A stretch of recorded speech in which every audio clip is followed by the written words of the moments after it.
Om Manabuddhyankar Chityani Nacha Shotru Jyuve Nacha Gnanodete Nacha Bhumi Bomo Natejo Navayu Chidananda Rupa Shivoham Shivoham Chidananda Rupa Shivoham Shivoham Chidananda Rupa Shivoham Shivoham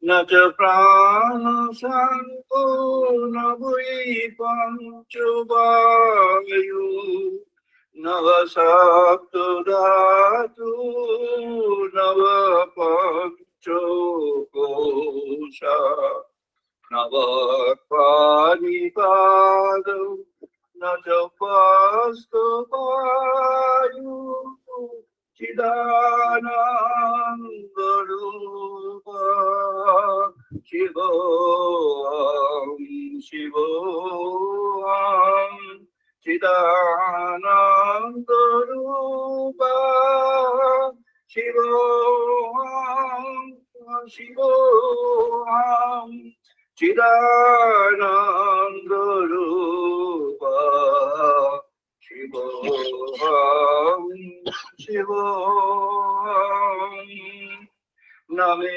Vishurago Name Logo Vadunaiva Menaiva Maksariyavada Nadarma Najarto Nakamo Namo Oksho Chidananda Rupa Shivoham Shivoham Chidananda Rupa Shivoham Shivoham Na punyang na papang na sukhang na dukhang na mantra na tirtha na veda na janya ang bojanang nai bojang na bodha Chidananda Rupa Shivoham Shivoham Chidananda Rupa Shivoham Shivoham Chidananda Rupa Shivoham Shivoham Name tu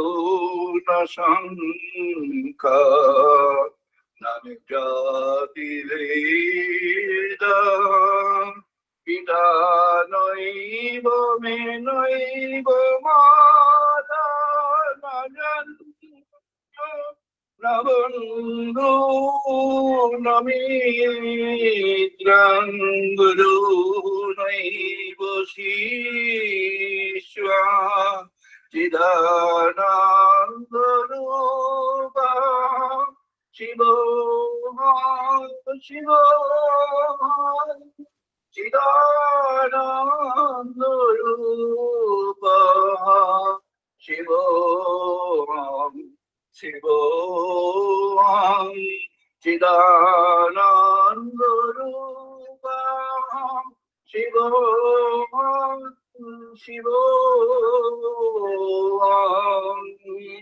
Aham নির্বিকল্প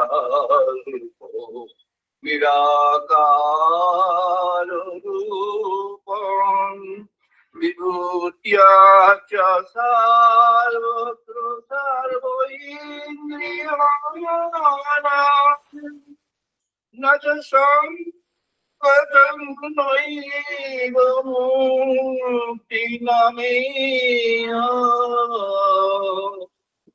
চিদানন্দরূপঃ শিবোহং শিবোহং চিদানন্দরূপঃ শিবোহং শিবোহং চিদানন্দরূপঃ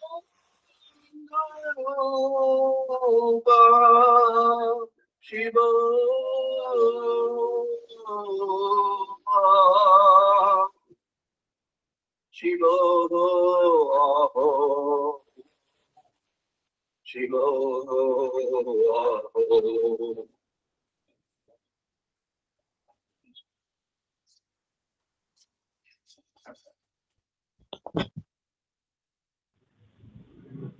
আমরা এখন বেদমন্ত্র পাঠ করবো, সবাই participate করুন। ওম বাগ্মে মনসি প্রতিষ্ঠিতা মনঃ মে বাচি প্রতিষ্ঠিতা। ওম বাগ্মে মনসি প্রতিষ্ঠিতা মনঃ মে বাচি প্রতিষ্ঠিতা।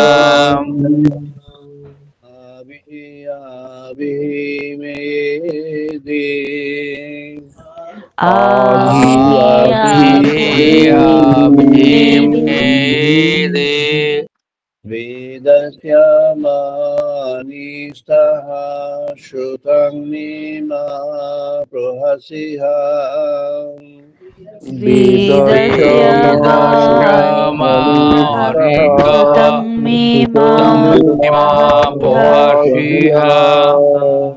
अनेन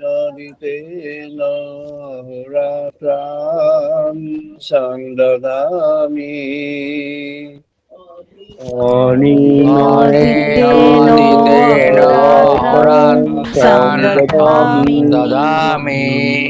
रीतं वदिष्यामि सत्यं वदिष्यामि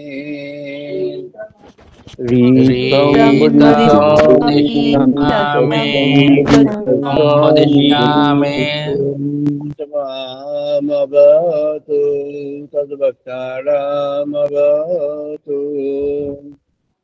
तद्वक्तारमवतु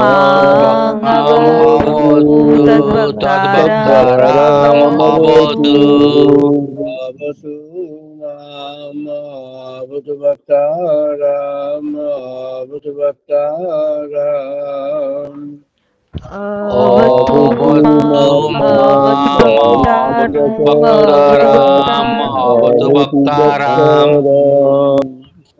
शांति शांति शांति। ओम शांति शांति शांति। ओम आप्यायन्तु मम अङ्गानि वाक्प्राणः चक्षुः। ओम आप्यायन्तु मम अङ्गानि वाक्प्राणः चक्षुः। बलमिन्द्रियाणि च सर्वाणि श्रोत्रमादाबलमिन्द्रियाणि च सर्वाणि सर्वं ब्रह्म उपनिषदाम् सर्वं ब्रह्म उपनिषदाम् अहं ब्रह्म निराकुर्यात् माम ब्रह्म निराकारो ब्रह्म निराकुर्यात् माम निराकारो निराकरणमस्तु अनिराकरणमेऽस्तु निराकरणमस्तु निराकरणमस्तु ते मयि सन्तु ते मयि सन्तु धर्मस्ते मोयि सन्तु ते मोयि सन्तु शान्ति शान्ति शान्ति ॐ शान्ति शान्ति शान्तिः पूर्णमादः पूर्णमिदं पूर्णात् पूर्णमुदच्यते ॐ पूर्णमादः पूर्णमिदं पूर्णात् पूर्णमुदच्यते पूर्णस्य पूर्णमादाय पूर्णमेवावशिष्यते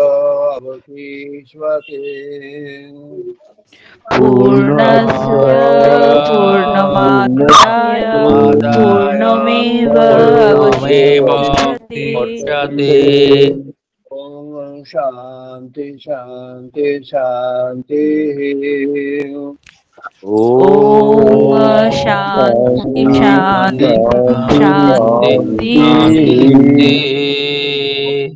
सहनो भवतु सहनो भुनक्तु ॐ सहनावतु सहनौ भुनक्तु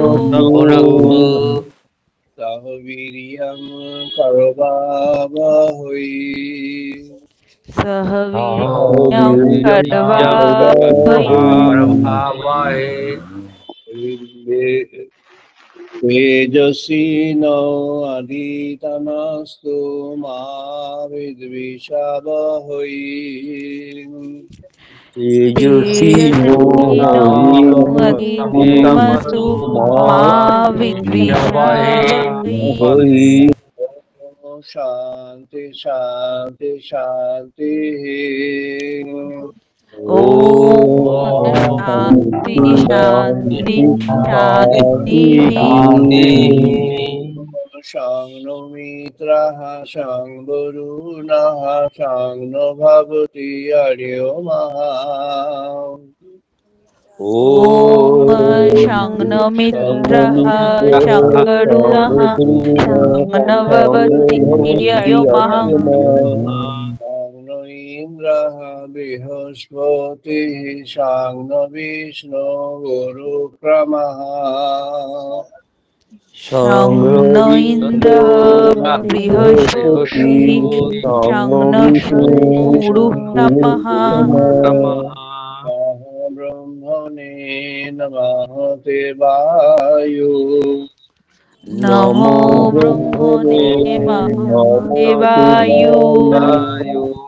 प्रत्यक्षं ब्रह्मसि त्वमेव प्रत्यक्षं ब्रह्मोऽसि त्वमेव प्रत्यक्षं ब्रह्म वदिष्यामि त्वमेव प्रत्यक्षं ब्रह्म वदिष्यामि गीतां वदिष्यामि सत्यं वदिष्यामि गीतं वदिष्यामि सत्यं वदिष्यामि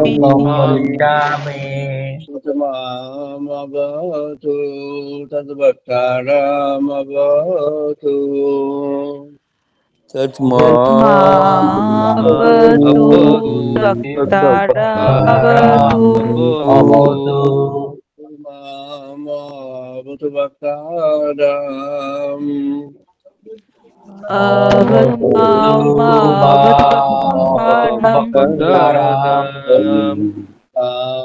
शान्ति ॐ शान्ति शान्ति शान्तिः भद्रं कर्णेभिः शृण्वाम देवा भद्रं कर्णेभिः शृणुयाम देवा भद्रं पश्येमाक्षवीर्यजत्राः भद्रं पश्येमाक्षभिर्यजत्राः स्थिरैयाङ्गैस्तुवांशतनूभिः श्रीयङ्गैस्तुष्टुवांसुतनूभिः पश्येमदेवहितं यतायु वशेमदेवहितं यदायुः शान्ति शान्ति ॐ शान्ति शान्ति शान्तिः। আমরা আমাদের আলোচনায় প্রবেশ করছি। আজ আমাদের আলোচনার পর্ব 953তম পর্ব। আজকে আমাদের আলোচনার দিন 2024 সালের নভেম্বরের 24 তারিখ রবিবার। এটি ডিজিটাল মোডে 244 ডিজিটাল সানডে টক। গত রবিবার 17 নভেম্বর আমাদের আলোচনা হয়েছিল অন্য দেশ থেকে, লন্ডন থেকে। আজ আমাদের আলোচনার প্রসঙ্গ সাধারণ প্রার্থী যারা আছেন তাদের জন্য ভেরি ইম্পর্টেন্ট। সমাধি মন্দিরে, ইন দ্য রিয়ালম অফ এক্সট্যাসি, সমাধি। পতঞ্জলি মহারাজ যে সাধন তত্ত্ব লিখেছেন, এই সাধন তত্ত্বটি আমাদের 18 বেদের পরে এসেছে। 18 বেদ থেকে যে ধারাগুলি বেরিয়েছে তার মধ্যে একটি তন্ত্র ধারা, একটি যোগ ধারা, আর একটি সাধন পথের ধারা, ইউনিফাইড। তাকে বলা হচ্ছে ইউনিফাইড মেডিটেটিভ ওয়ে। আর সমন্বয়ী, মানে সব রকম আছে সেটার মধ্যে। পতঞ্জলি যে সাধন তত্ত্ব দিয়েছেন, তাকে বলা হচ্ছে অষ্টাঙ্গ সাধন তত্ত্বের তিনি উদ্ঘাতা। তিনি অষ্টাঙ্গ সাধন পর্বকে বলেছেন। অষ্টাঙ্গ সাধন অর্থাৎ সাধনের প্রস্তুতিগুলি সেখানে আছে। প্রস্তুতি থেকে শুরু করে সাধনের মধ্যে প্রবেশ, এগুলি পতঞ্জলির সাধন তত্ত্বে আছে। ইয়াম, নিয়ম, আসন, প্রাণায়াম, প্রত্যাহার, এই 5টি হলো তার প্রস্তুতি পর্ব। প্রস্তুতির মধ্যে বিভিন্নতা আছে, এই 5টি প্রস্তুতি বিভিন্ন রকমের। আর ধারণা, ধ্যান, সমাধি, ধারণা, ধ্যান, সমাধি, এই অষ্টাঙ্গ সাধনে শেষ পর্যায়টি হলো সমাধি। অথচ পতঞ্জলি মহারাজ যে সাধন তত্ত্বকে বিভাগ করেছে, সাধন উদ্যোগকে বিভাগ করেছে, সেটি উদ্যোগটি হলো 4টি ভাগে বিভক্ত। তার প্রথম ভাগই হলো সমাধি পাদ, তারপরে হলো সাধন পাদ, তারপরে হলো বিভূতি পাদ, আর পরিণামে হলো কৈবল্য পাদ। সমাধি পাদ, সমাধি পাদের মধ্যে পতঞ্জলি যে সাধন প্রসঙ্গগুলি এনেছেন সেগুলি হলো মূলত সাধন পদে প্রবেশ করবার জন্য যে যে প্রস্তুতিগুলি আমাদের প্রয়োজন এবং যেখানে আমাদের সতর্ক হওয়া প্রয়োজন যে বিষয়ে, সেগুলিকে উনি হাইলাইট করেছেন। তাই জন্য সমাধিপাদকে কেউ কেউ বলেছেন এটি সমাধির প্রস্তুতি পাদ, অর্থাৎ এটা সমাধিপাদ, কিন্তু এটি আসলে হলো সমাধির জন্য প্রস্তুতি, অর্থাৎ প্রিপারেটরি টুয়ার্ডস এক্সটাসি। সমাধির জন্য প্রস্তুতি পর্ব এখানে আছে। এই সমাধিপাদ এটি সূচনাতে আছে, অথচ আমাদের জানা আছে, মানে আমাদের প্রচলিত যে ধারণা বা প্রচলিত যেসব কথাবার্তা সেসব বা বিভিন্ন মহাপুরুষগণ, বিভিন্ন সাধক, বিভিন্ন ইভেন অবতারগণ, তারা যে সাধন পথ সম্পর্কে বলেছেন, সেখানে যেটি দেখা গিয়েছে যে সমাধিতেই যেন শেষ, অর্থাৎ সমাধিকে বলা হয়েছে যেন, অথবা বোঝানো হয়েছে যেন আলটিমেট, শেষ পথ। সমাধির পরে আর কিছু নেই। আর সমাধির পরে যে যে যোগধারাতে আছে সমাধির পরে উত্থান বা বুত্থান। বুত্থান হলো সমাধির পরে ফিরে আসা বা যেন স্বাভাবিক হওয়া। তার মধ্যে একটা অন্তর্নিহিত যে বিশ্বাস, সেটা হলো সমাধিতে অস্বাভাবিকতা আছে। যে ধরনের সমাধিগুলি আছে, প্রতিটা সমাধির মধ্যে স্বাভাবিক থেকে একটু আলাদা আছে। তাই জন্যে সমাধির থেকে যখন উত্থান, অর্থাৎ সমাধির থেকে যখন বিপরীতমুখী উত্থান হয়, সেই বিপরীতমুখী উত্থানে তখন আবার যেন জগতের দিকে মুখ ফিরিয়ে না, জগতের দিকে ফিরে থাকা। এটাকে আহ কোনো কোনো উদাহরণে এসেছে, যেমন স্বামী বিবেকানন্দ যখন অন্য অন্য ক্ষেত্রে গিয়েছিলেন, কিছুদিনের জন্য সেখানে আটকেও গিয়েছিলেন। তো সেখানে ধ্যান করতেন। ধ্যানের একটা আকর্ষণ আছে, অনেকে ধ্যানের আকর্ষণে এখানে ওখানে ছুটে বেড়ান। ধ্যানের একটা আকর্ষণ আছে, একটা বাহ্যিক আকর্ষণ। বাহ্যিক আকর্ষণ, সেটির মধ্যে একটা মনের একটা স্তরে যেন একটা প্রশান্তি আসে, যেন দেহের মধ্যেও একটা আপাত দৃষ্টিতে একটা প্রশান্তি আসে। যেমন যাকে আমরা যোগা বলে এখন জগতে প্রচার হচ্ছে, তার নানা রকম যোগার তো নানা রকম বিকাশ আছে। যোগের নানা রকম, আমাদের সাধন শাস্ত্র অনুযায়ী যোগের 21টি বিকাশ আছে। এই 21টি বিকাশ বা এখন যে যোগটা যোগা বলে, যেটি ইংরেজিতে পৃথিবীতে এখন খুব প্রচারিত হচ্ছে, প্রায় সবাই যোগার এক্সপার্ট। এরকম মানে অঞ্চলে অঞ্চলে যোগার এক্সপার্ট এখন প্রচুর। তারা সবাই যোগার এক্সপার্ট, যোগা শেখাচ্ছেন, প্র্যাকটিস করাচ্ছেন। কেউ কেউ অনেকের মধ্যে শয়ে শয়ে লোকের মধ্যে করাচ্ছেন, কেউ কেউ অল্প লোকের মধ্যে করাচ্ছেন। সবাই যোগা নিয়ে খুব ব্যস্ত। পতঞ্জলি মহারাজ যে যোগের কথা বলেছেন, আর যে যোগা, অর্থাৎ ইংরেজিতে যেটাকে যোগা YOGA, এটার মধ্যে মনে হয় দূরত্ব অনেকটাই, দুটির মধ্যে ডিফারেন্স অনেকটাই।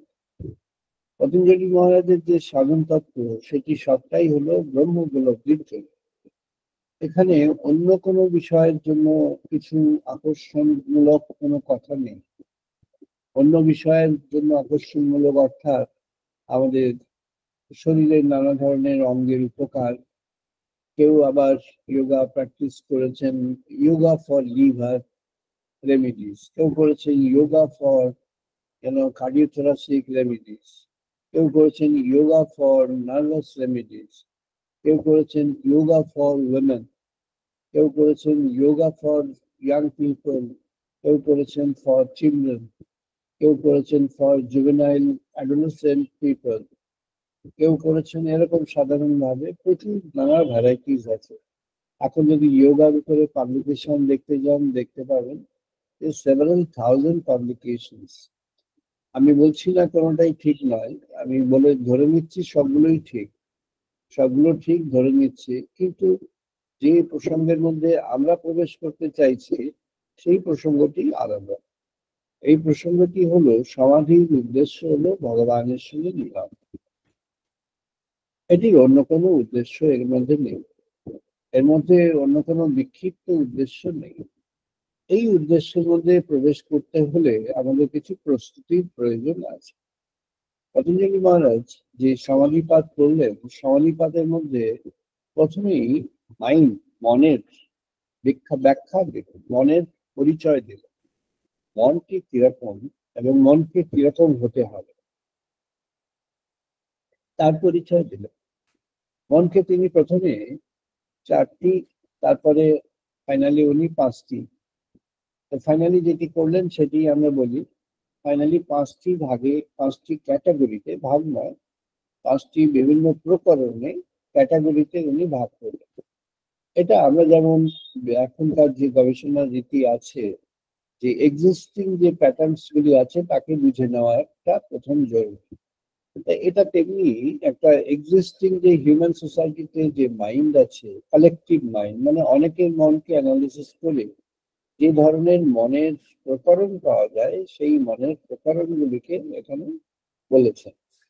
সেই মনের প্রকরণগুলিকে উনি পাঁচটা পর্যায়ে বলেছেন। চিত্তভূমিকে প্রথম চিত্তভূমিকে উনি বলছেন, চিত্তভূমি আছে ক্ষিপ্ত চিত্তভূমি। দ্বিতীয় আছে মূঢ় চিত্তভূমি।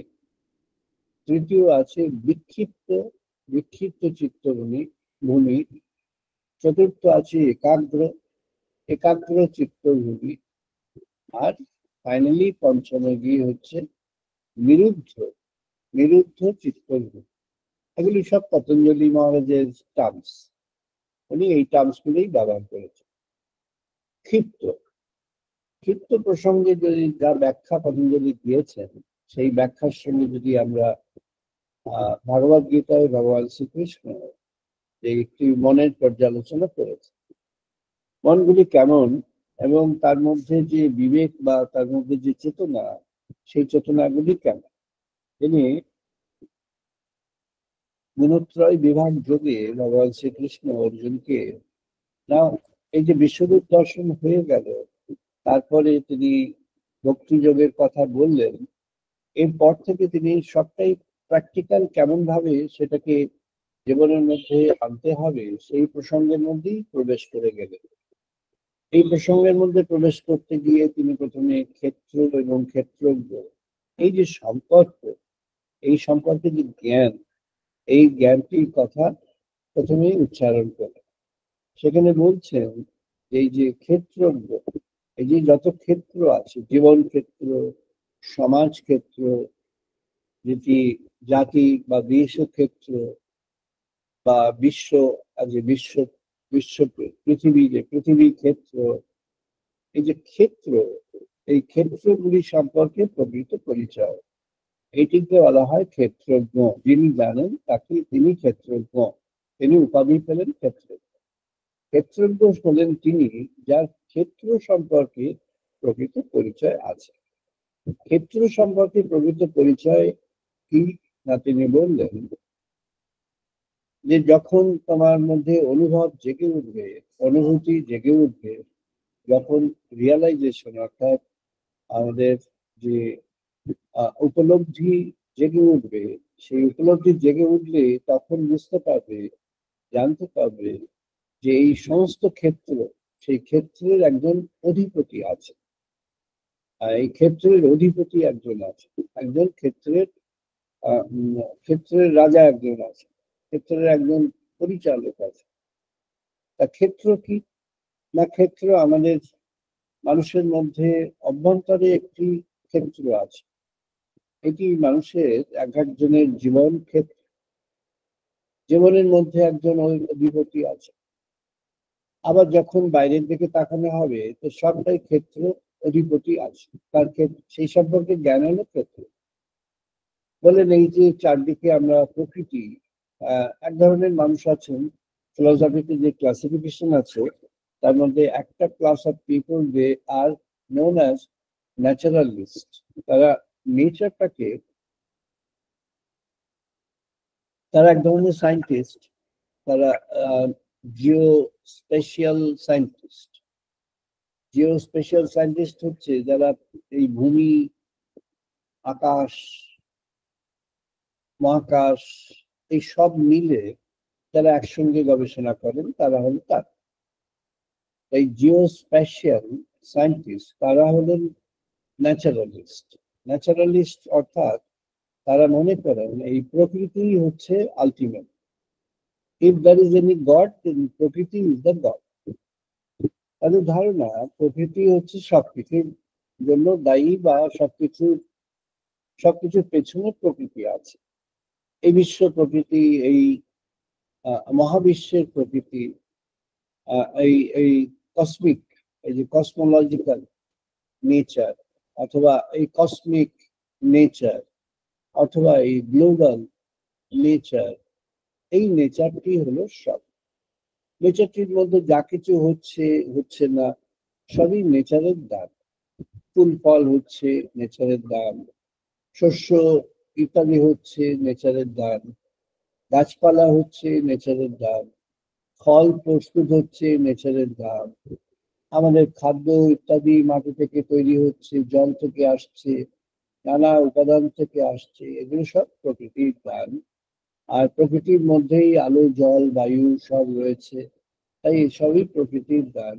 সূর্য আলো দিচ্ছে, সেও প্রকৃতির একটা অংশ। আর বায়ু প্রবাহিত হচ্ছে, সবই প্রকৃতির একটা অংশ। আবার এই এখানে আমাদের যে সাইকেল অফ লাইফ, এই সাইকেল অফ লাইফ সেও প্রকৃতির একটা অংশ। এই প্রকৃতি সব মিলে যেন প্রকৃতিটি সব। তাই ন্যাচারালিস্টরা মনে করেন যে there is no need to have any idea of God. ভগবানের জন্য কোনো ভাবনার কোনো দরকার নেই। কারণ ভগবানকে ভাবার ছাড়াও আরেকটা জিনিস ভাবা যেতে পারে, which is overwhelming, that is nature. যদি আমরা নেচারকে ভগবানকে সরিয়ে দিয়ে সেখানে নেচার বলে একটা জিনিসকে লাগাই, তাহলে we can explain most of the things. বেশিরভাগ জিনিসকে আমরা ব্যাখ্যা দিতে পারি। However, যদি আমরা এই সুপার ন্যাচারাল থিং, অর্থাৎ নেচারের বাইরেও যেটি আছে, এরকম কিছু একটাকে যদি আমরা ভাবি, then we have to go for a further thinking. আর সেই থটস এর পরিণতিতে অনেকে বলছেন যে ভগবান আছেন এবং ভগবানই সব করাচ্ছে। এটি যে সায়েন্টিফিক ওয়ার্ল্ডের যে থটসটা এই অবধি এখন আধুনিকভাবে এসেছে, এই থটসটা ন্যাচারালিস্টদের যে থটস, এই থটসটা খুব ভালো। এটি খুব সোবার, এই খুব অমৌলিক, মানে এর মধ্যে কোনো রকম গ্রাস, এর মধ্যে কোনো ম্যালিস, এগুলো কিছু নেই। এরা বুঝতে চাইছেন যে এই নেচারের মধ্যে, প্রকৃতির মধ্যে কি হয় কি না হয়, কি তার নিয়ম আছে। কিন্তু সারপ্রাইজিংলি আমাদের যে কর্মবাদ, ডক্ট্রিন অফ কর্ম, এটি ওই ন্যাচারালিস্টদের যে ভাবনা, সেই ভাবনার মধ্যেও এসে গিয়েছে। অর্থাৎ তারাও এটি এই একটা অ্যানালিসিসে সেখানে এসেছেন যে যেমন কর্ম কি করা হবে, as you sow so you reap. এই যে উদাহরণটা, যেমন তুমি চাষ করবে, ফসল দেবে, মানে বীজ দেবে, তেমন তোমার ফসল হবে, তেমন তোমার উৎপাদন হবে, তেমন ধরনের উৎপাদন হবে। এই যে এটি সেই ন্যাচারালিস্টদেরই ভাবনার একটা অংশ। As you sow so you reap, এটি আমাদের যে ডক্ট্রিন অফ কর্ম, যে কর্মবাদ বা কর্মযোগের যে একটি অংশ কর্মবাদ, সেই কর্মযোগের অংশকে এ সাপোর্ট করে। অর্থাৎ যেমন তোমার কর্মের কোয়ালিটি হবে, তেমন সবকিছু হবে। জীবনটা কি? না, জীবনটা হলো এই কর্মগুলি, আমাদের যে কর্ম এবং কর্মচিন্তা, এই কর্মচিন্তা এবং কর্ম, এদের যে মিলিত রূপ, সেই হলো জীবন। এই মিলিত রূপ থেকেই সব হয়ে আসছে। তো পতঞ্জলি মহারাজ বললেন, ক্ষিপ্ত, মূঢ়, বিক্ষিপ্ত, একাগ্র, নিরুদ্ধ, এই পাঁচটি ধরনের মন এখন আছে, মানুষের মধ্যে আছে। ক্ষিপ্ত মন কি না, ইংরেজিতে বললে রেস্টলেসনেস। মন রেস্টলেস, মানে এক জায়গায় থাকতে চায় না, ও ছটফট করে। সেটি ঋষিদের মধ্যে একটা উদাহরণ এসেছে, ঋষিদের সংলাপের মধ্যে বলেছেন, human mind is like a monkey. মাঙ্কিকেই বলছেন যে এই মাঙ্কি, এই হিউম্যান মাইন্ড হচ্ছে যেমন বাদর, যেমন যেমন ছটফট করে। মানুষ ছটফট করে, এখন এখানে তখন সেখানে, এরকম লাফিয়ে লাফিয়ে বেড়ায়, এক জায়গায় থাকতে পারে না, সবসময় যেন ছটফট করে, কিছু একটা ওকে তাড়িয়ে নিয়ে যাচ্ছে, এরকম একটা ছটফট করে। সেটি হলো তার ওই রেস্টলেসনেস, তার ক্ষিপ্ত অবস্থা। এই অবস্থাটি একভাবে থাকে না, এরপরে আবার একটা অবস্থা আসতে পারে, যে অবস্থা আরো আরো বেশি ছটফট যেটা করছে, সেটা হয়তো আরেকজন বুঝতে পারলো না, কি হয়তো পারলো কোনোভাবে, বা বেশিরভাগ সময় পারলো না। কিন্তু এর পরে যে অবস্থা কি হবে সেটি সবাই দেখবে, বুঝতে পারবে। সেই অবস্থায় যেমন এই মাধব বলছেন, এই হিউম্যান মাইন্ডকে ব্যাখ্যা করতে গেলে যে যে মানকি, যে রেস্টলেস, তাকে যদি একটা স্করপিয়ন কামড়ে দেয়, যদি একটা বিছে তাকে কামড়ে দেয়, জ্বালা হবে, খুব জ্বালা, বিষের জ্বালা। তো এমনিতে ছটফট করছিল, এবার সে দাপাদাপি করবে, অর্থাৎ বিক্ষিপ্ত হয়ে যাবে, চারদিকে ছড়িয়ে যাবে। সে তখন আগে যেমন একটা সাইলেন্ট ছটফট ছিল, মনে ছটফট হচ্ছে, বাইরে বোঝা যাচ্ছে না, এখন আর তা হবে না। এখন মনে ছটফট, কাজে ছটফট, সব মিলে হবে। তখন সে চঞ্চল শুধু নয়, চঞ্চলের চাঞ্চল্যটা, তার স্বভাব, তার রীতি, তার কার্য, তার কথাবার্তা, তার চালচলন, তার সবকিছুর মধ্যে, তার চরিত্র, তার সবকিছুর মধ্যে সেটি চলে যাবে। তার ফলে সে একটা টার্বুলেন্ট অবস্থার মধ্যে আসবে, সে একটা বিরাট ধরনের ছটফটের মধ্যে আসবে, যে বিরাট ধরনের ছটফট, যার মধ্যে একটা আহ, আহ, যেন একটা, তার মধ্যে শব্দ আছে, যেন একটা তার মধ্যে অ্যারোগ্যান্স আছে, যেন একটা তার মধ্যে বিপুল একটা ইয়ে আছে। আহ, আহ, একটি প্রসঙ্গক্রমে বলার মতো, তাই বলছি। এই কয়েকদিন আগে লন্ডনে যখন আলোচনা হচ্ছিল, লেকচার ছিল, অ্যানিমাল ইনস্টিংক্ট অ্যান্ড অ্যানিমাল, আমাদের বেদের প্রসঙ্গে বলতে গিয়ে I told about the animal instinct in human life and to get rid of that, তার থেকে মুক্ত হওয়ার জন্য, ইত্যাদি অনেকগুলো আমাদের যে বেদের যে তত্ত্ব, সেই তত্ত্বগুলি বলতে গিয়ে, তো হয়ে যাওয়ার পর, পরে একজন একজন ব্রিটিশ স্কলার, তিনি এসে দেখলাম তিনি খুব অ্যাগ্রেসিভলি সার্চ করছিলেন। তারপরে তিনি যখন আমাকে পেয়ে গেলেন, তো ওভার দ্য কফি তিনি সেখানে দাঁড়িয়ে জিজ্ঞেস করলেন, তো what do mean by the animal? তো animal is animal, you look at the animal in the jungle, well they are much better than human being. So then I said, no, it cannot be that they are better than human being. They are also good, some of them are also good when they are trained as a pet. Yes, when they are trained as a pet, they are better. So I was trying to understand what is the problem in his mind. Within a minute time, just a few discussions, he had cracked, and he said, if the for the animal is trained, they behave much better than human. They are trained into a better human, better than human. And suddenly he said, otherwise, how can a son betray the father to that extent, which is unimaginable? So then I understood, তখন বুঝতে পারলাম যে তার ভেতরে বেদনাটা কোথায় আছে, and why the person is saying the animal is, better. Because this point I drew from, the Adam Smith's Welcome Nation, where he has mentioned that human being is a bargaining animal. This point I had mentioned in my talk, so therefore, this man had, drawn from there, and now I understood. Then I understood that this man had a pain in mind because of the behavior of his son and in his life. So he has been struck at some point in his life by his family people, particularly the son, and therefore he has developed a view that human being is bad, worse than animal, and he thinks that animal is better. So then I said, okay, you are talking about the quality of animal, attributes of the animal. If they can be trained to behave good, do good, then there is no problem. But if human being is under the aggression, under the impact of those animal qualities, then they become animal. And he was very happy. So see, this is the point, because it's not the form, it's but the qualities. What is the ওই outlook of the mind, what is the orientation of the mind, arrogance in mind, anger, destructive. Anger has got many phases. Psychology anger কে নানা ফেজে ভাগ করেছে। একটা হলো destructive anger.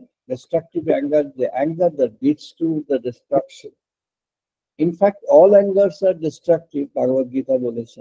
However, এখানে সাইকোলজির ব্যাখ্যা দিলে আমরা দেখব যে destructive anger is one variety, যেখানে একটা কোনো কারণে একটা অ্যাংরি হয়ে গেল, সে অ্যাঙ্গারটা তার থামছে না, কোনোভাবেই তার অ্যাঙ্গারটা থামছে না।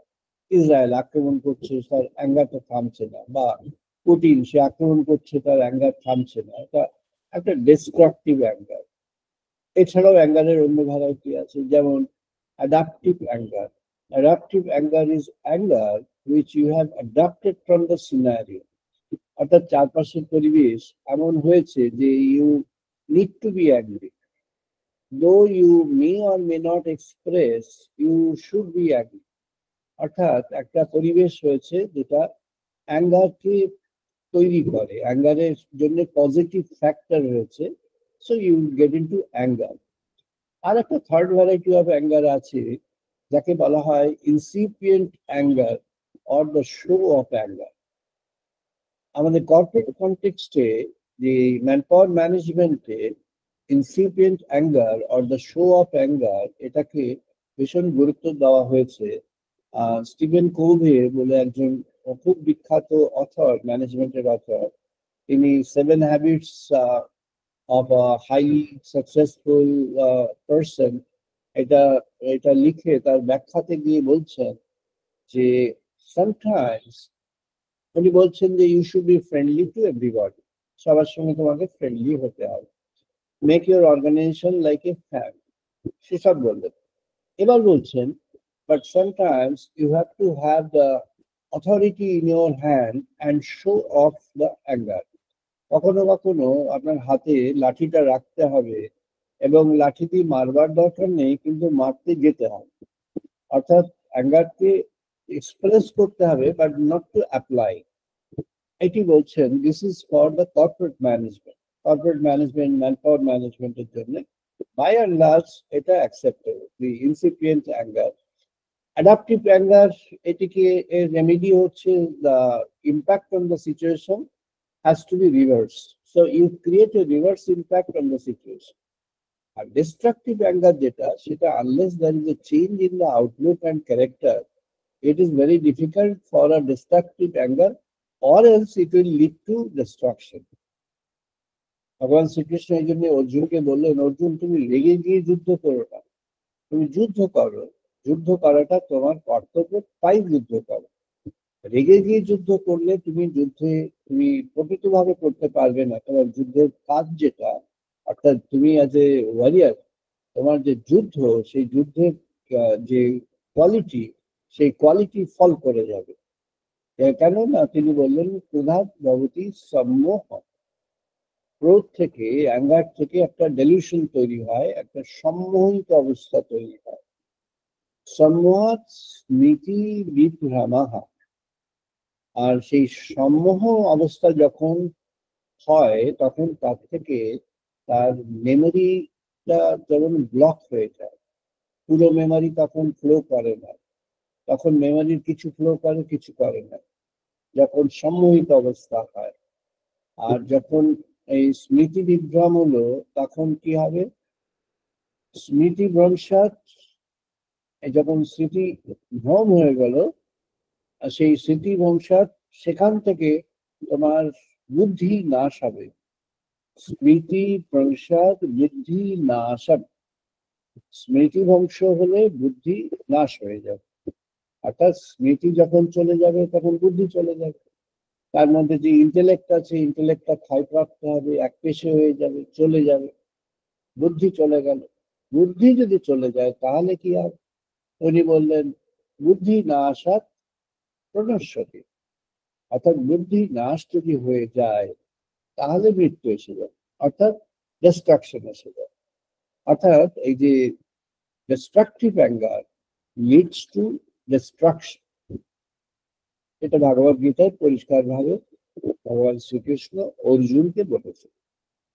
কারণ ভগবান শ্রীকৃষ্ণ ভগবত গীতায় প্রথম থেকে শেষ অবধি কর্মের পক্ষে বলেছে। কখনো বলেননি যে ভগবান লাভের পথে কর্মত্যাগ প্রয়োজন। যদিও আমরা জানি যে কথামৃতে ঠাকুর শ্রীরামকৃষ্ণ বারবার বলছেন, মা তখন কর্মত্যাগ করিয়ে দেন, এবং তিনি উদাহরণ দিয়েছেন যে যে গৃহস্থের বধূ যখন মা হতে যাবে তখন তার শাশুড়ি তার আস্তে আস্তে কাজ কমিয়ে দেন, কর্মত্যাগ হয়ে যায়, তারপরে এক সময় কোনো কাজ থাকে না। এটা ঠাকুর উদাহরণ দিয়েছেন। আসলে ঠাকুর যে উদাহরণটা দিয়েছেন, এই কর্মটি তিনি জগতের কর্মের কথা বলেননি। উনি কথামিতে আছে, অন্য স্থানে আছে, তিনি বলছেন এটি হলো এই আমাদের বৈধি পূজা জপ, এই সব যে বৈধি রীতির যে কর্ম, অর্থাৎ পূজা জপ যজ্ঞাদি, যজ্ঞ কর্ম, পূজা কর্ম, এই কর্মগুলোর কথা বলছে। প্রথম দিকে এগুলো খুব দরকার হয়, কারণ এগুলো না হলে মনটা স্থির হয় না।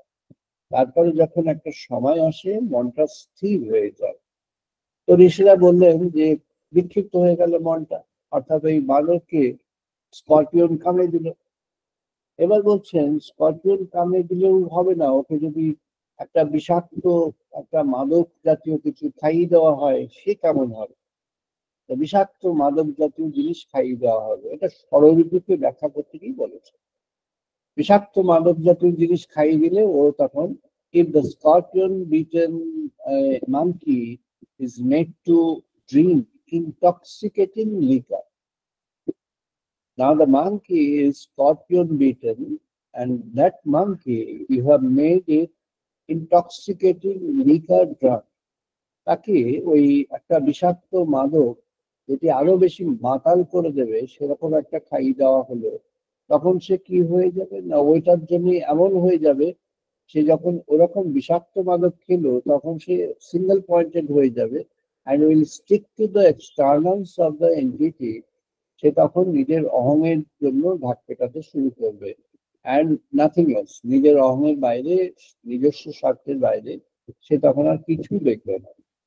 তো প্রথমে বললেন যে এটা প্রথমে কেন, না মানুষের ডিজায়ার, মানুষের যে মধ্যে সবসময় একটা ডিজায়ার কাজ করছে, একটা আকাঙ্ক্ষা কাজ করছে, একটা বাসনা কামনা কাজ করছে, সেগুলো হচ্ছে মার্কির দশা। মাদুরের দশা কেন, না একটা বাসনা কামনা ভীষণভাবে তাড়িয়ে বেড়াচ্ছে মানুষ। এটা হলো তো ওটা হলো না, ওটা হলো তো ঠিকঠাক হলো না, ওটা হলো তো দেরিতে হলো। একজন নোবেল লরিয়েট, তিনি নোবেল পুরস্কার পাওয়াতে, নোবেল পুরস্কার যারা পান তাদেরকে নোবেল কমিটি 25 মিনিটসের একটা লেকচার করতে বলে। তো নোবেল হাউসে, যদি নোবেল হাউস, আমি ওই ঘরটাতে গিয়েছি, নোবেল হাউসে যে উঁচু পোডিয়ামটা আছে সেই উঁচু পোডিয়ামের সামনে এক এক চেয়ার সব যেন সিংহাসনের মতো সব এরকম সব আছে। তো তিনি 25 মিনিট তাকে বলতে দেওয়া হয়, তার আগে 10 মিনিট তার সম্পর্কে বলা হয়, তার আগে 10 মিনিট হয় ইন্ট্রোডাকশন, বিষয়টার ইন্ট্রোডাকশন, আর ওনার বলা হয়ে যাওয়ার পরে একটা 10 মিনিটের একটা ওই নোবেল কমিটি থেকে একটা বিচারের যে নানা রকম ধাপ ছিল সেগুলোকে অ্যানালাইজ করা হয়। এইটা বলা হয় that person, a famous Nobel laureate, he stood up on the podium and had said he had 25 minutes to speak. 25 minute ছিল, 25 মিনিটের মধ্যে সে 12 মিনিটই নিয়ে নিল নোবেল কমিটি কেন অন্যায় করেছে, তাকে এত দেরিতে নোবেল পুরস্কার দিয়ে।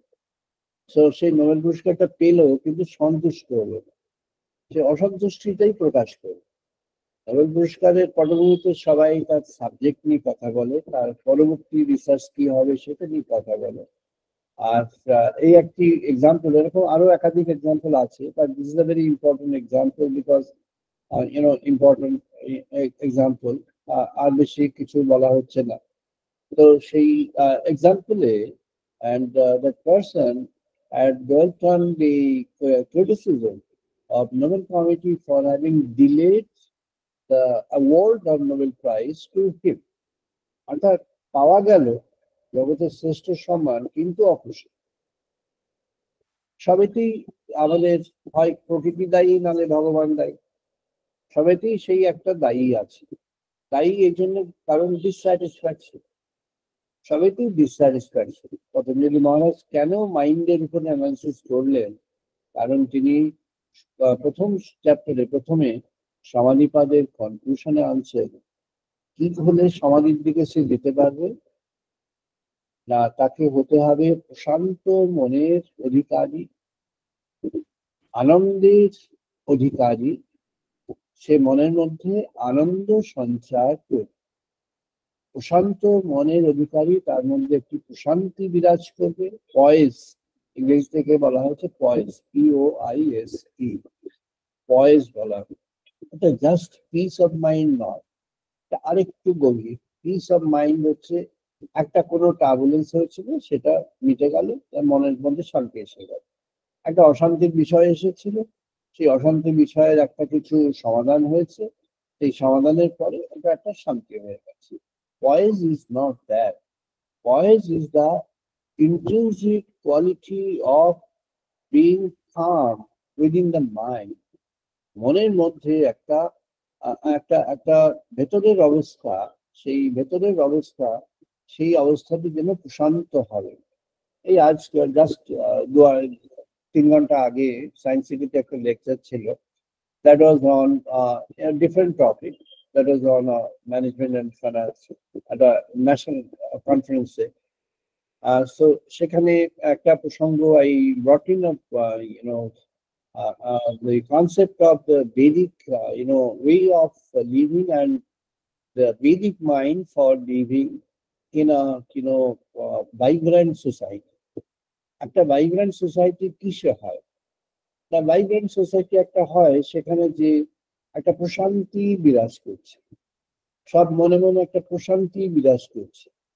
প্রশান্তি তার it is expressed in the face of people, it is expressed in the behaviour of people, it is expressed in the words of people, and sometimes expressed in the interactions between two persons or two groups of people. এটা এটা বেরিয়ে আসে, এটা কেউ চাপা রাখতে পারে না। তাই ভয়েস না থেকে যদি অন্য কিছু থাকে সেগুলো বেরিয়ে আসে। জগতের পরিস্থিতি কি না, পতঞ্জলিও বললেন পরিস্থিতি হলো ওই ক্ষিপ্ত, তারপরে হচ্ছে মূঢ়। মূঢ়টা কি না, ডাল মাইন্ড। ডাল মাইন্ডটা কি না বলছেন ইগনোরেন্স।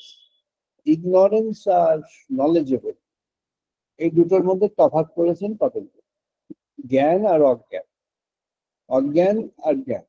তিনি জ্ঞানকে কি বলেছেন না, জ্ঞানকে বলেছেন যে ভগবানের কথা ভাবতে চায়, ভেবে জানতে পারে, বা জানবার জন্য আগ্রহ তৈরি হয়, বা জানবার পথে যাওয়ার যা উপাদান সে বিষয়ে আগ্রহ তৈরি হয়, বা জানবার জন্য আরো প্রচেষ্টা করে, তার মধ্যে জ্ঞানের সঞ্চার হয়েছে। এইবার পরিণামে যে জানতে পারে সে হয়ে যায় জ্ঞান। শ্রীরামকৃষ্ণদেব বললেন জ্ঞান থাকলে অজ্ঞান থাকবে, সত্যি কথা। আলো থাকলে অন্ধকার থাকবে, উদাহরণ দিলেন, সত্যি কথা। তাহলে আলো অন্ধকারের বাইরে কিছু আছে কিনা, তাই তিনি বললেন বিজ্ঞানীর অবস্থা। তো সেই বিজ্ঞানীর অবস্থাটা কি না, আলো, সেটি সেটি ঠাকুর বলেননি, কিন্তু সেটি আরেকটি আলো। কিরকম আলো? আমরা যে আলোকে জানি সেই আলো হচ্ছে আমাদের দৃষ্টিতে গ্রাহ্য আলো। আমরা যে আলো আমাদের চোখে দেখতে পাই সেই আলোর কথা আমরা জানি। ভগবান আমাদের চোখের যে দৃষ্টির সীমা দিয়েছেন, সেই দৃষ্টির সীমার মধ্যে যে আলো পাই সেই আলোটা জাগতিক আলো। এছাড়া অন্য আলো আছে। আমাদের সায়েন্টিফিক ডিসকভারিতে এখন প্রচুর আলো শব্দ, এগুলো আমরা যেমন যেটুকু আমরা জানতে পারি আমাদের জ্ঞানেন্দ্রিয়র মাধ্যমে, চক্ষু, কর্ণ, নাসিকা, জিহ্বা, ত্বক, এই যে পঞ্চ জ্ঞানেন্দ্রিয়, এদের মাধ্যমে আমরা যে জ্ঞান সঞ্চয় করতে পারি, যে আমাদের মধ্যে যে নলেজটা পার্কুলেট ডাউন করে, এই নলেজটা হলো সব নয়, এর বাইরে আছে। যেমন আমরা যে ভিজিবল লাইট দেখি, এর বাইরে ইনভিজিবল লাইট আছে, যেমন এক্স রে আছে, যেমন লেজার আছে, যেমন তার থেকেও আরো লেজার আছে। এমন সব আলো আছে যেগুলো আমরা দেখতে পাই না, কিন্তু আলো। এমন সব আলো আছে যে এরকম সুদিং নয়, বার্ন করে দেয়, পুড়িয়ে দেয়। এমন সব আলো আছে যে আলো যেন নানা মেডিকেল পারপাসে এখন ইউজ হচ্ছে, ওই আলোগুলো মেডিকেল পারপাসে ব্যবহৃত হচ্ছে। অথচ ভগবান যে আলোটার জন্য আমাদের চোখটাকে ঠিক করে দিয়েছেন, সে কোনো ক্ষতি করে না, সে শুধু লাভই করে। হ্যাঁ, ক্ষতি করতে পারে, excessive exposure to the sun direct ক্ষতি করতে পারে, স্কিনের উপর ক্ষতি করতে পারে, বা চোখে সোজা তাকালে ক্ষতি করতে পারে, সেটা হতে পারে। কিন্তু সাধারণভাবে এ ক্ষতি করে না, এর লাভ করে। ভগবান এমন ভাবে ব্যবস্থা করে দিয়েছেন যেটিতে সামঞ্জস্যপূর্ণ আলো। আর এর বাইরে যে আলোগুলোকে পাওয়া যাচ্ছে, সে আলোগুলো সামঞ্জস্যপূর্ণ নয়, পারপাসফুল লাইট। সেই পারপাসই ইউজ করতে হবে সেই লাইট। তাহলে বললেন যে বিজ্ঞানীতে কি না, বিজ্ঞানীতে সব রকমের আলোর সে সন্ধান পায়। আর একটা আলো আছে, অন্তরে যখন কেউ ডুবে যাবে, অন্তরে যখন সে অন্তরের মধ্যে ডুব দেবে, অন্তরে যখন সে অন্তর রাজ্যে আসবে, তখন অন্তর রাজ্যে সে একটা আলোর সন্ধান পেলেও পেতে পারে। সে আলোর সন্ধান কেমন করে পাবে না, তার হৃদকেন্দ্রে সে যখন ধ্যানে ঢুকবে, ধ্যানে যখন প্রবেশ করবে, তখন সে সেই সন্ধানটি পেতে পারে। পতঞ্জলি বললেন যে এই যে অবস্থাগুলি রয়েছে, এই অবস্থা তিনি একটি উদাহরণ বলেছেন। সেই উদাহরণের সঙ্গে আমি দেখছি মিল্টন যখন প্যারাডাইজ লস্ট পড়লেন, এবং প্যারাডাইজ লস্ট থেকে যখন উনি এক্সপ্লেন করছেন সেই প্যারাডাইজ লস্ট, এই এক্সপ্লেনেশনটার মধ্যে একটা ডার্কনেস এর মধ্যে চলে যায়, আলো থেকে অন্ধকারে চলে যায়। আর উল্টো দিকে এলিয়ট যখন আমাদের এই বৃহদারণ্যক উপনিষদকে অবলম্বন করে উনি ওয়েস্টল্যান্ড করলেন, ওয়েস্টল্যান্ড ওনার বিখ্যাত কীর্তি, যেটি বৃহদারণ্যকের একেবারেই বৃহদারণ্যককে অবলম্বন করে বারবার বারবার বৃহদারণ্যক উপনিষদের কথা বলছেন, অর্জুন এবং শ্রীকৃষ্ণের কথা বলছেন ওয়েস্টল্যান্ডে, টি.এস. এলিয়ট। এবং উনি ওয়েস্টল্যান্ড ছাড়াও আরো যে ওয়ার্কস গুলো আছে সেখানে, তো ওয়েস্টল্যান্ডে তিনি একটা কনক্লুসিভ পয়েন্টে আসছেন, বলছেন I am the resurrection and the life. I am the resurrection and the life. I am the thing that stayed and those that follow. I am the husband and the wife, and victim and the sacrificial knife. I am the fire and the butter also. Eliot আত্মতত্ত্বের যে তর্জমা করছেন, এটি অহং ব্রহ্মাস্মি, এটি যে আমাদের যজুর্বেদের তত্ত্ব, এই অহং ব্রহ্মাস্মি হলো অন্তরে এই এই আমাকে খুঁজে নেয়, যে আমি অন্তরে আছি সেই আমিকে খুঁজে নেয়। মহাপ্রভু বললেন সচ্চিদানন্দ রূপ তিনটে ভাগে ভাগ করে, স্বরূপ শক্তি অন্তরঙ্গা, তদস্থা শক্তি বা জীব শক্তি, বহিরঙ্গা শক্তি বা মায়া শক্তি। স্বরূপ শক্তি অন্তরঙ্গার মধ্যে লাদিনীকে বলে, আনন্দ, লাদিনী কি আনন্দময় অবস্থা। মহাপ্রভু বললেন যখন ভগবানের রূপ চিন্তন হচ্ছে, ভগবানের রূপ এবং ভগবানের প্রসঙ্গ চেতায় এসেছে, লাদিনী শক্তি কখন জেগে উঠবে না, লাদিনী শক্তি তখন জেগে উঠবে যখন সে আপনার অন্তরটাকে একেবারেই ভরিয়ে পেয়েছে, অন্তরের মধ্যে তখন সে ভরপুর করে দিয়েছে। Your intrinsics have now become full of that divine taste, that divine touch, that divine vision, that divine words. The divine vibration. তখন স্পন্দন ভেতরে এসে গেছে। নটরাজ মহাশিব যে স্পন্দন জগতের মধ্যে কালের মধ্যে এনে দিয়েছেন, সেই স্পন্দন ভেতরে এসে গেছে। তখন আমাদের ভেতরে সেই তার শব্দ এসে গেছে, তার আহ্বান এসে গেছে। শব্দ কি না আহ্বান? ভগবান, গড ইজ কলিং আপন। ভগবান সবাইকে ডাকছেন, ভগবানই ডাকে। দক্ষিণেশ্বরে শ্রীরামকৃষ্ণের উদাহরণ আছে, ভগবানই সবাইকে ডাকেন। ডাক কেউ শুনতে পায়, কেউ পায় না। শ্রীকৃষ্ণের বংশীধারী তিনি, তার বাঁশির ব্যাখ্যা আছে যে তার বাঁশির 3 ধরনের বাঁশি আছে, মানে বাঁশি বাজানো আছে, 3 ধরনের বাঁশি বাজানো আছে।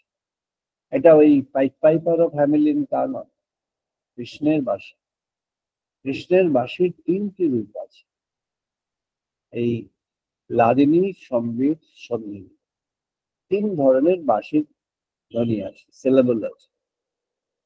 3 ধরনের বাঁশির সিলেবল কি? লাদিনী তো লাস্ট, প্রথমে কি না সম্বিত, চেতনা, জেনারেল, সবাইকে জাগিয়ে দেওয়া হচ্ছে, বাঁশি বাজছে, জাগিয়ে দেওয়া হচ্ছে, বাঁশি বাজছে।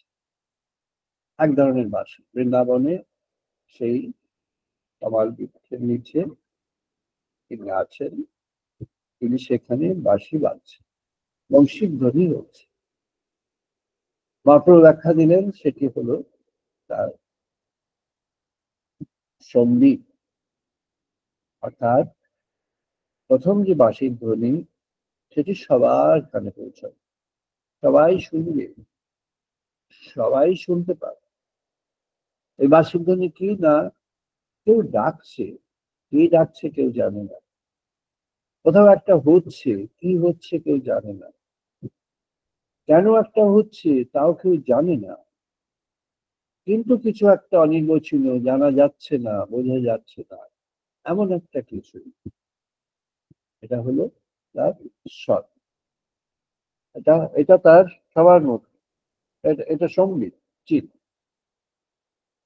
এটা তার মধ্যে, সবার মধ্যে চেতনার কাছে গিয়ে পৌঁছাচ্ছে, শুনছে, জানতে পারছে, জানতে সে পারছে, কিন্তু সে জানে না, তাই জানে না, তাই সে মানে না। দিলীপ রায় তাই গানে বললেন, ওরা জানে না তাই মানে না। বলেন আমি জানি তাই মানি, বলেন আমি জেনেছি তাই মেনেছি। যদি জানা যায় তাহলেই মানা যায়, যদি জানা না যায় তবে তো মানা যায় না। তাই বললেন ওরা জানে না তাই মানে। এটি হলো মাত্র বহিরঙ্গ তত্ত্ব। এই বহিরঙ্গ তত্ত্বের পরে আর একটা আছে তটস্থ। তটস্থ ভগবান শ্রীকৃষ্ণ যেটিকে বলেন ক্ষেত্র ক্ষেত্রজ্ঞ, সেখানে ক্ষেত্র থেকে ক্ষেত্রজ্ঞের দিকে যে যাত্রা সেটি হলো তটস্থ। সন্দীপ যে সার্চ করছে, যার মধ্যে ট্রুথটা জেগেছে, সত্যটা জেগেছে, কিন্তু সত্যের জন্য এবার ক্ষুধা তৈরি হয়েছে, আকাঙ্ক্ষা তৈরি হয়েছে। সে আরো সত্যের জন্য আকাঙ্ক্ষা তার মধ্যে জেগেছে, আকাঙ্ক্ষিত হয়েছে, তার মধ্যে আকাঙ্ক্ষা জেগেছে। সম্বিত, সৎ, ট্রুথ এখন তাকে টাচ করেছে, তাই একটু ট্রুথের টাচ হয়েছে তো আরেকটু ট্রুথ পেতে চাইছে, সার্চিং, খুঁজছে, সাধক। সাধক এখন কোথায় যাবে না সঙ্গীতে, যখন তখন তার কনসিয়াসনেসটা একেবারেই যেন সাধারণ স্তরে আছে, মূলাধার, স্বাধিষ্ঠান, মণিপুর, এই এই রাজ্যে বিচরণ করছিল। সঙ্গিনীতে যখন যাবে সে তখন ঊর্ধ্বমুখী হবে, অনাহতের কাছে আসবে, অনাহতের কাছে আসবে, সে তখন হৃৎকেন্দ্রের কাছে আসবে, তখন হৃদয়ের কাছে আহ্বান জানাবে, তখন হৃদয়কে ডাকবে, হৃদয়কে আহ্বান করবে। তখন সেই হৃদয়কে যখন আহ্বান করবে, এটি ভগবান শ্রীকৃষ্ণ যে সত্য রজ তম বললেন, যখন তার মধ্যে সম্বিত ছিল, সত্য ছিল কম মাত্রায়, রজ আর তম হয়েছিল। যখন সন্নিধিতে আসলো, যখন তটস্থ অবস্থা হলো, যখন কুটস্থ সন্ধানী হলো, তখন তার মধ্যে অ্যাওয়ারনেস জেগে উঠে, একটা ভেতরে যেন প্রদীপ জ্বলে উঠে, একটু আলতো করে আসতে প্রদীপ জ্বলে উঠে। কেমন ভাবে ধ্যানে দেখবেন, প্রাণায়ামের পর যখন অন্তর্মুখী করবেন চেতনাকে, ক্রমে ক্রমে ক্রমে ক্রমে চেতনাকে আমাদের হৃৎকেন্দ্রে যে অনির্বাপিত বাতি, যেটি দীপশিখা, অকম্পিত, ইংরেজিতে বলে আনপার্টার, অকম্পিত দীপশিখা, বা আরো ব্যাখ্যা করে বলেছেন নিবাত নিষ্কম্প দীপশিখ, নিবাত নিষ্কম্প দীপশিখ। উদাহরণ কি না, যেখানে যে দেশে কোনো বাতাস নেই, সেই দেশে দ্বীপ জ্বালিয়ে দিলে তার বাতাস তো নেই, তাই সে বাতাসের জন্য যে কম্পন, সেই কম্পন হয় না। তাহলে সে দেশে বাতাস নেই তাই নিষ্কম্প, তা নয়, এর উপরে যেতে হবে। যে দেশে বাতাস আছে, যেখানে আরো চারদিকে সব আছে, তার মধ্য থেকেই তৈরি করতে হবে ওই নিবাত নিষ্কম্প দীপশিখ। তাই যখন তার মধ্যে এই সন্ধানের দিকে চলে আসলো, সত্যের দিকে, truth, in search of truth যখন সে আসলো, তখন তার মধ্যে এই সার্চ হতে হতে সে ওই দীপশিখার দিকে এগিয়ে যাবে, বুঝতে চাইবে কোথায় আছে সেই আলো, কোথায় আছেন তিনি। পতঞ্জলি মহারাজ বলছেন, তখন তুমি অন্তরে ধ্যান করো। মনটা যখন স্থিত হয়েছে, মনের মধ্যে থেকে যখন এই গ্লানিগুলো চলে গিয়েছে, ভগবানকে, তোমার ইষ্টকে তুমি স্মরণ করো। ইষ্ট কি না, তুমি যাকে খুঁজছো তাকে স্মরণ করো, তাকে তুমি মনন করো, তাকে ধ্যান করো, তাকে তুমি ধ্যান কোনোভাবে করো। তুমি তার কথা শুনেছো, তাকে ধ্যান করো। তুমি তার কথা আরো বেশি করে জেনেছো, তুমি তাকে ধ্যান করো। তুমি তার ভগবানের লীলা কথা জানো, তুমি সেকে ধ্যান করো। তুমি ভগবানের কোনো স্পন্দন হৃদয়ে পেয়েছো, তুমি তাকে ধ্যান করো। তুমি কোনো মন্ত্র পেয়েছো, তুমি সেই মন্ত্রকে দেখো। বলছেন মন্ত্র শরীর। মন্ত্র শরীর কি না, যে মন্ত্রকে তুমি পেয়েছো, সেই মন্ত্র কি ডেপিক্ট করে, what is the form of that মন্ত্র, অফ দোজ ওয়ার্ডস, সেই মন্ত্রের আকার কি, তাকে আকার পেয়ে যাবে। মন্ত্রের মধ্যে একটা আকার আছে, মন্ত্রের মধ্যে একটা মূর্তি আছে, মন্ত্রের মধ্যে একটা অবস্থা আছে। মন্ত্র, তাকে তুমি ধ্যান করো, তুমি তখন তাকে পেয়ে যাবে। বাঁশি কিন্তু আর একবার বাজছে, আরো গভীরে গিয়ে বাজছে। বাঁশি এবার খুব গভীরে বাজছে। সে বাঁশির শব্দ কেউ জানবে না, সে বাঁশির শব্দ সে জানবে যে জানে তাকে। সেই একমাত্র জানবে যে তাকে জানে, যে তাকে মানে, যে তাকে বরণ করেছে, যে তাকে গ্রহণ করেছে। সে হলো লাদিনী শক্তি। বললেন লাদিনী শক্তি কি না, যা আনন্দময়, আনন্দময়, যে পঞ্চকোষ তত্ত্ব আমাদের ঋষিগণ দিয়েছেন বেদে, সেই পঞ্চকোষ তত্ত্বের অন্নময় প্রাণময়, এই যে অন্নময় প্রাণময় এটি বাহ্যি, এটি আমাদের সম্বিত। যখন চেতনা সবেতে বাহ্য চেতনা সেখানে থাকবে, সেখানে আমাদের জীবন যাপন, স্থূল কর্ম, স্থূল জগতের সঙ্গে সংবেগ, জগতের সঙ্গে ইন্টারাকশন, জগতের সঙ্গে আনা দেনা, দেনা পাওনা ইত্যাদি সবই সেখানে আছে। আবার তার মধ্যে থেকে জগতের বাইরের জিনিসও আছে পঞ্চকোষে।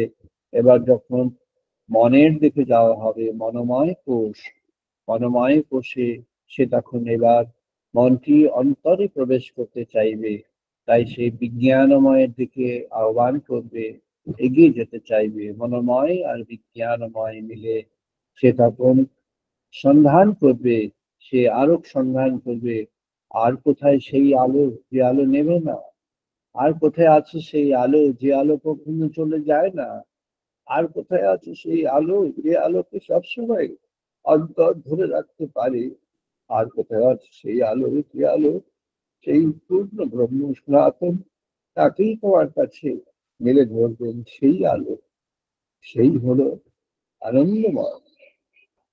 ঋষি বলছেন এই হলো আনন্দময় কোষ। লাদিনী শক্তি মহাপ্রভু বললেন আনন্দময়, আনন্দ চেতনা। এই আনন্দ চেতনা, তাই বলছেন বাঁশি তিন ধরনের বেজেছিল, বাঁশি বাজছে সবার জন্য। গড ইজ কলিং আপন এভরিবডি, ভগবান সবাইকে ডাকছেন, ভগবান সবাইকে আহ্বান করছেন। শ্রীরামকৃষ্ণ করলেন না সেই কুবের বারান্দায় এসে সন্ধ্যাবেলায় চিৎকার করে বলছেন ওরা তোরা কি কোথায় আছিস আয়। তখন কেউ আসেনি, কেউ শোনেনি তার কথা, কিন্তু শুনেছে। শুনতে পাওয়ার কথা নয়, কিন্তু মানে গেছে, কিন্তু তাদের ভেতরে গেছে। তাই কোথা থেকে তারা এসে গেল, তারা জুটে গেল, তারা তার কাছে চলে আসলো, তারা তার সঙ্গে সঙ্গত করলো, তারা তার কাছে গড়ে উঠলো, তার কৃপা পেয়ে গেল। তারপর আস্তে আস্তে জগতে তাদের বিকাশ ঘটে গেল।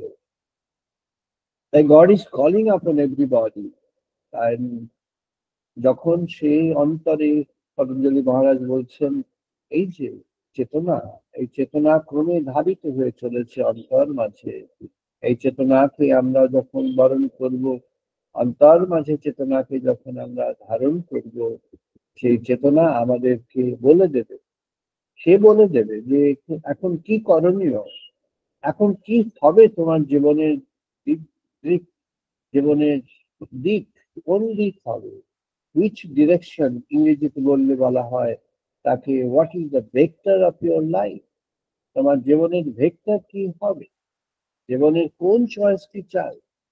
শ্রীরামকৃষ্ণ জিজ্ঞেস করলেন কাকে চাস, কাকে চাস, you identify whom do you want, you want the world, you want the God, whom do you want, তুমি কাকে চাও, সেটিকে আইডেন্টিফাই করতে হবে কাকে চাই, সেটিকে আমাদের জানতে হবে। যিনি সাধন পথে যেতে চাইবেন, সমাধি মন্দির তার কাছে দরজা খুলে দেবে।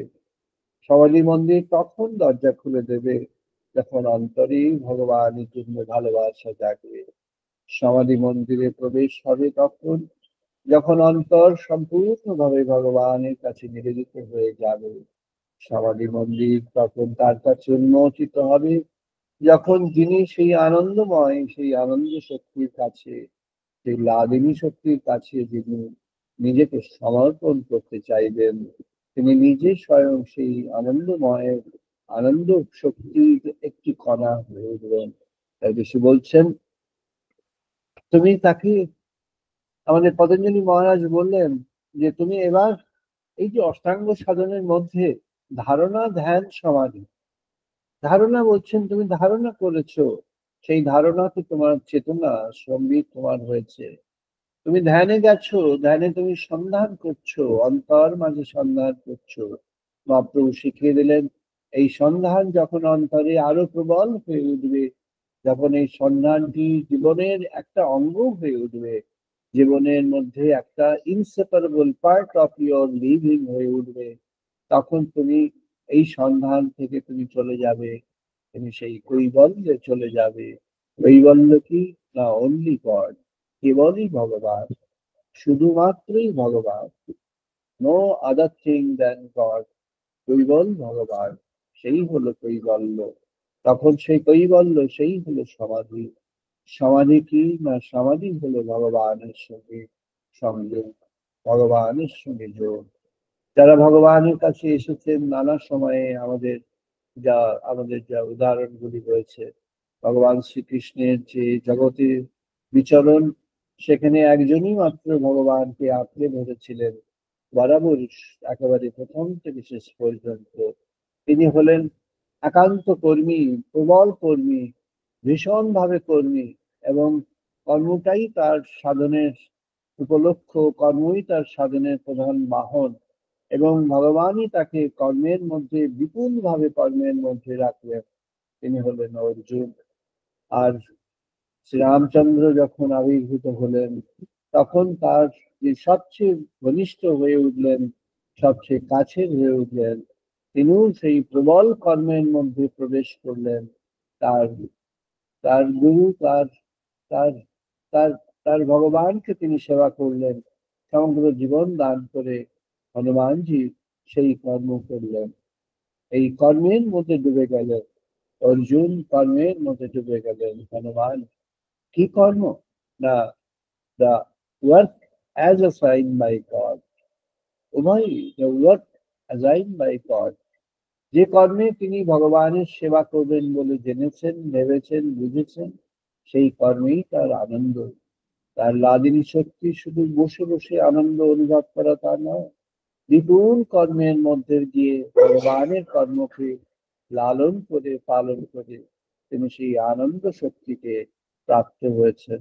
এই আনন্দ শক্তি যখন অন্তর মাঝে প্রবেশ করে, সেই হলো সমাধি। সমাধিতে শুধু বসে ধ্যান করতে হবে তা নয়, সমাধি নানা ধরনের আছে। চলমান সমাধির উদাহরণ রয়েছে, সমাধি অথচ সমাধি অবস্থা, অথচ তিনি সচল। শ্রী অরবিন্দ তার বিপুল এক্সাম্পল, একজন একেবারে আধুনিক কালের প্রারম্ভে একটা বিরাট উদাহরণ। সমাধি, কিন্তু সমাধিতেই তিনি সচল রয়েছেন, সমাধির মধ্যেই তিনি তিনি পাইচারি করছেন সেই পন্ডিচেরির এইখানটা, এই পাশটায় তিনি সমাধিবান হয়ে আছেন, সম্পূর্ণভাবে ভগবানের মধ্যে ডুবে আছেন, সম্পূর্ণভাবে সেই সচ্চিদানন্দ পরব্রহ্ম সনাতনের মধ্যে ডুবে আছেন। সমাধিতে ভগবানের সঙ্গে একাত্মতা। সমাধি স্থিত নয়, সমাধি স্থিত, সমাধি গতিময়। সমাধি স্থিত, সমাধি গতিময়। সমাধি কোনো ওয়ার্কবিহীন নয়, সমাধি আবার কর্মের মধ্যে কর্মযজ্ঞে প্রবেশ করা, নিষ্কাম কর্ম, ভগবানে নিবেদিত কর্ম, যোগ্য কর্ম, যেটি যোগ্য নয় কিন্তু কর্ম, অথচ যোগ্য কর্ম, এটি কর্মযোগ।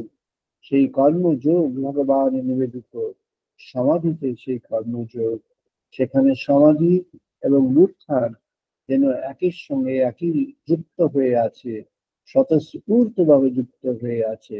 তাই ভগবান শ্রীকৃষ্ণ অর্জুন বললেন অর্জুনকে, আমার কোনো কাজ নেই, I don't have any work, কিন্তু আমি সর্বদাই কর্মে রপ্ত, but I am always involve in the work. আমার কোনো কাজ নেই, কিন্তু আমি সবসময় কর্মের মধ্যে আছি। তিনি সবসময় জগতের মধ্যে যেন নিজেকে অ্যাবজর্ব করে দিয়েছেন। আর যিনি সাধক কর্মী, তিনি ভগবানকে বরণ করে সবসময় তিনি সমাধি মার্গেই থাকতে পারেন। ভগবানকে বরণ করতে হবে বিশুদ্ধ মনে, বিশুদ্ধ প্রাণে, বিশুদ্ধ অভিপ্রায়ে। হে প্রভু সচ্চিদানন্দ পরব্রহ্ম সনাতন, তিনি এ পথে আসতে চাইছেন, তার তার সহযোগ আসুক।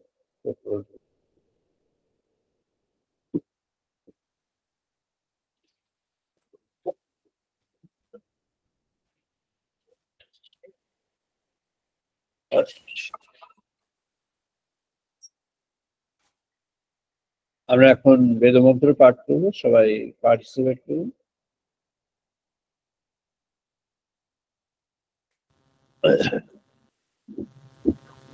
ओम वाग्मे मनसि प्रतिष्ठिता, मनहो मे वाचि प्रतिष्ठिता। ओम वाग्मे मनसि प्रतिष्ठितं मोर्मिमाचि प्रतिष्ठितं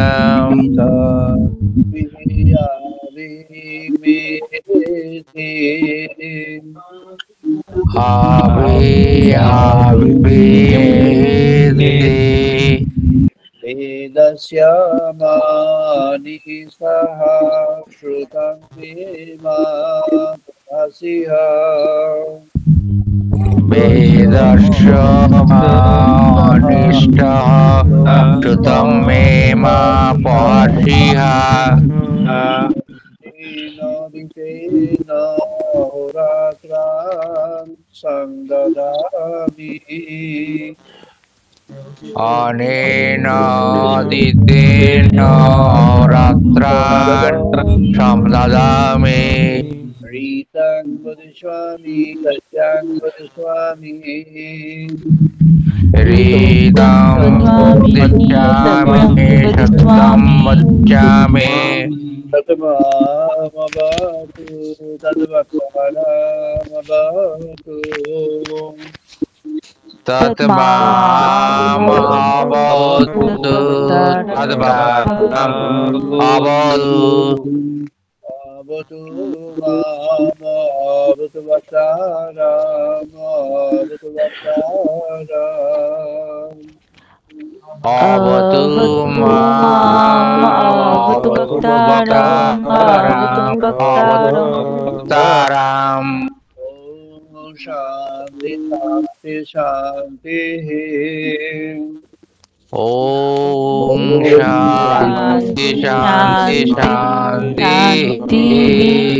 ॐ आपयन्तु मङ्गानि वा प्राणचक्षुः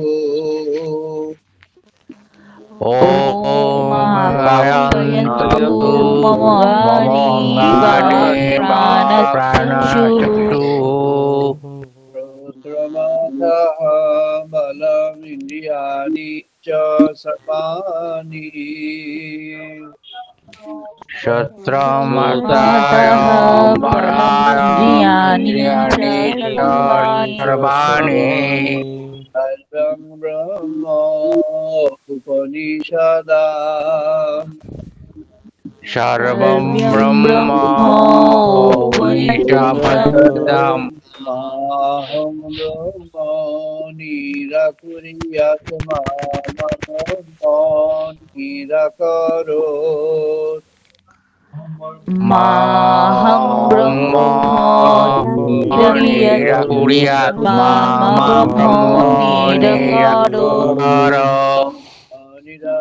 निराकरणमस्तु निराकरणं मे अस्तु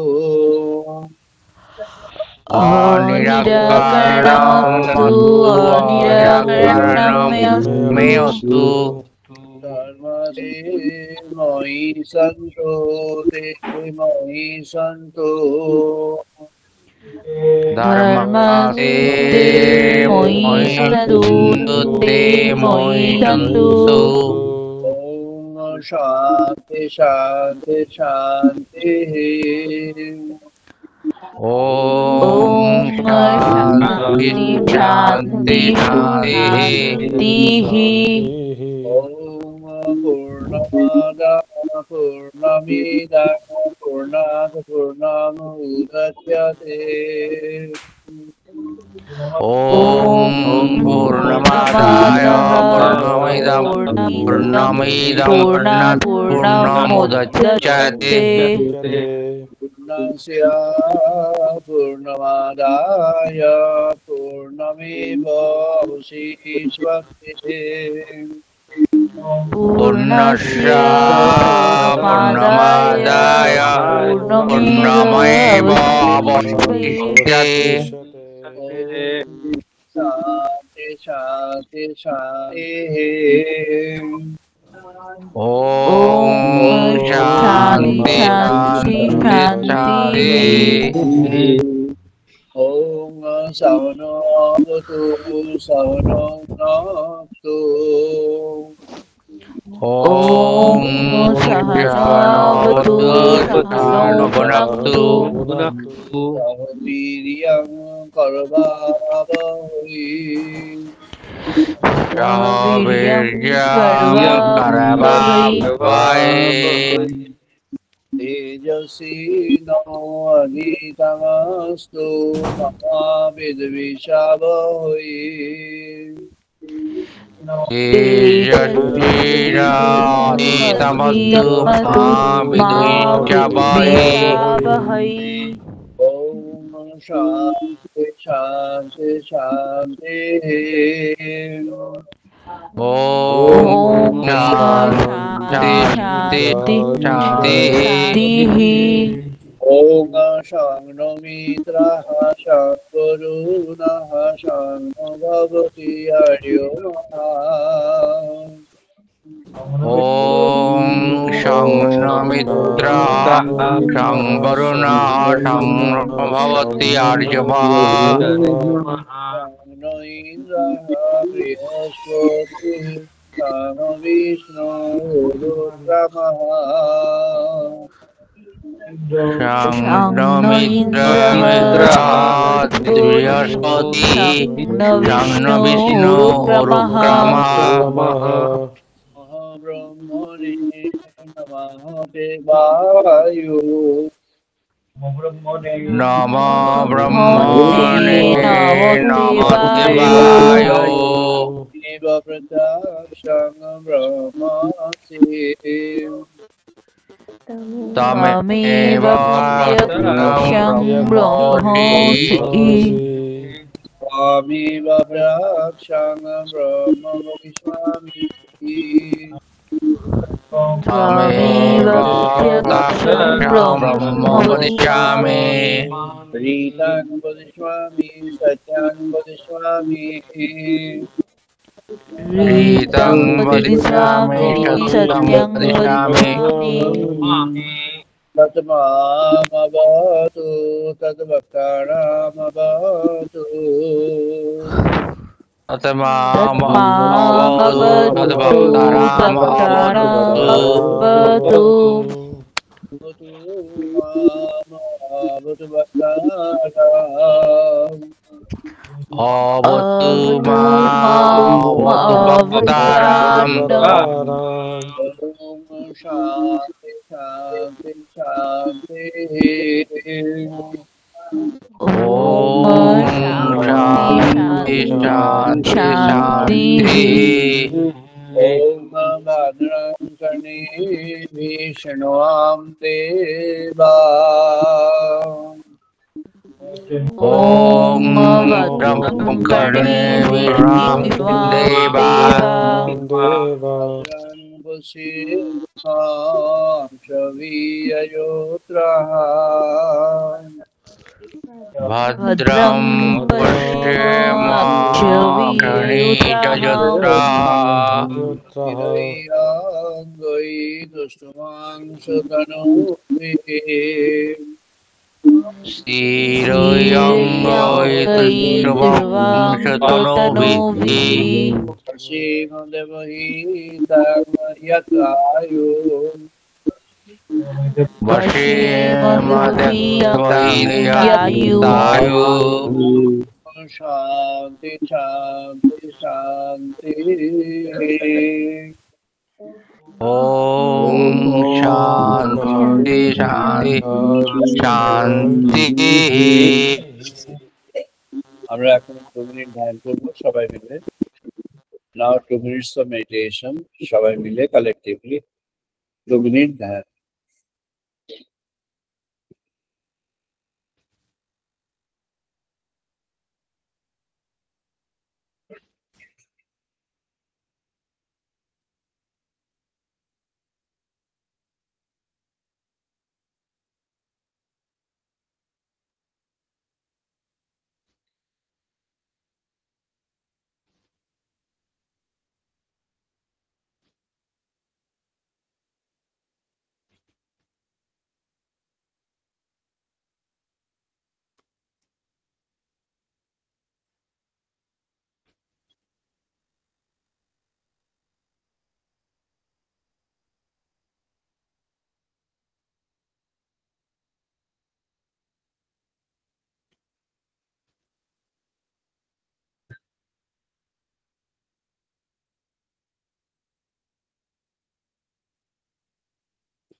জয় মা, জয় মা।